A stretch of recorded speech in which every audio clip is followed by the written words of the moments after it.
Japan ಪ್ರವಾಸದಲ್ಲಿರುವ ಪ್ರಧಾನಿ ನರೇಂದ್ರ ಮೋದಿ ಟೋಕಿಯೋದಲ್ಲಿಂದು ಭಾರತೀಯ ಸಮುದಾಯವನ್ನು ಉದ್ದೇಶಿಸಿ ಮಾತನಾಡುತ್ತಿದ್ದಾರೆ. ವೇದಿಕೆ ಏರಿದ ಪ್ರಧಾನಿಗೆ ಅನಿವಾಸಿ ಭಾರತೀಯರು ಹರ್ಷೋದ್ಗಾರದೊಂದಿಗೆ ಭವ್ಯ ಸ್ವಾಗತ ಕೋರಿದರು.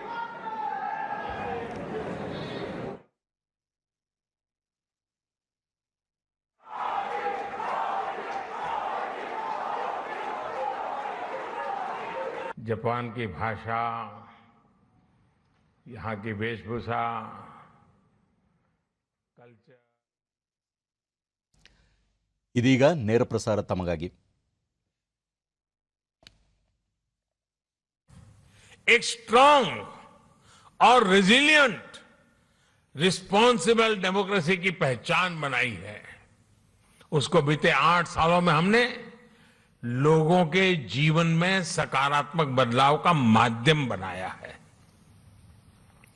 भारत की डेमोक्रेटिक प्रोसेस से आज समाज के वो लोग भी जुड़ रहे हैं जो कभी गौरव के साथ ये अनुभव नहीं कर रहे थे कि वो भी इसका हिस्सा है.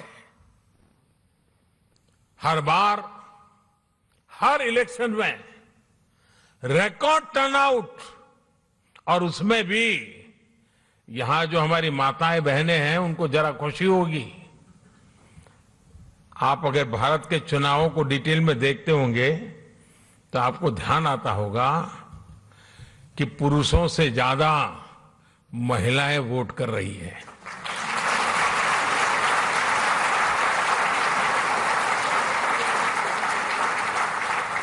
ये इस बात का प्रमाण है कि भारत में डेमोक्रेसी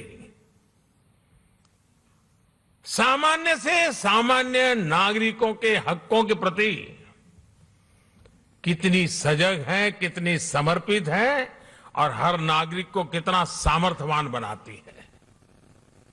साथियों, मूल सुविधाओं के साथ साथ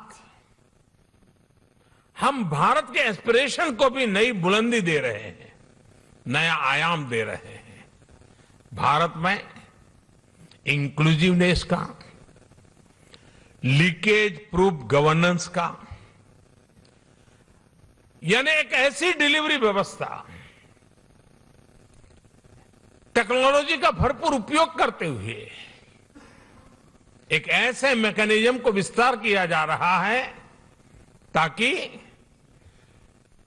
जो जिस चीज का हकदार है वो बिना मुसीबतें, बिना कोई सिफारिश को, बिना कोई करप्शन किए अपने हक को प्राप्त कर सकता है, और उसमें हम पूरी ताकत से जुटे हुए हैं.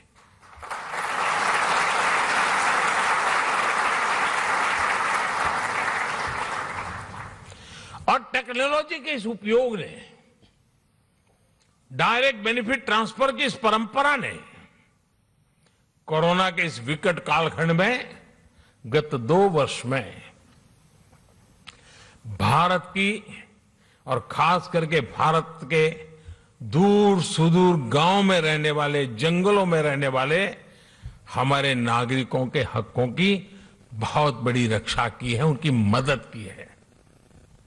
साथियों, भारत का बैंकिंग सिस्टम इन मुश्किल हालात में भी निरंतर चलता रहा, और उसका एक कारण भारत में जो डिजिटल रिवॉल्यूशन आया है, डिजिटल नेटवर्क की जो ताकत बनी है, उसका ये परिणाम मिल रहा है. और आपको साथियों जानकर के खुशी होगी, पूरी दुनिया में जो होते हैं ना कैशलेस, यहां जापान में तो आप लोग टेक्नोलॉजी से भली भांति परिचित रहते हैं, लेकिन ये बात सुनकर के आनंद होगा, आश्चर्य होगा और गर्व होगा. पूरे विश्व में जितना भी डिजिटल ट्रांजैक्शन होता है उसमें से 40% अकेले भारत में होता है.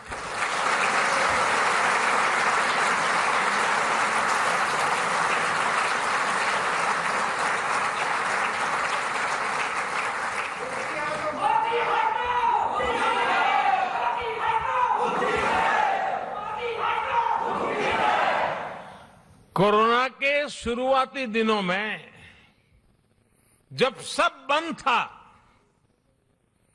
उस संकट के कालखंड में भी भारत सरकार एक क्लिक बटन दबा करके एक साथ करोड़ों भारतीयों तक आसानी से उनके लिए जो मदद पहुंचानी है पहुंचा पाते थे।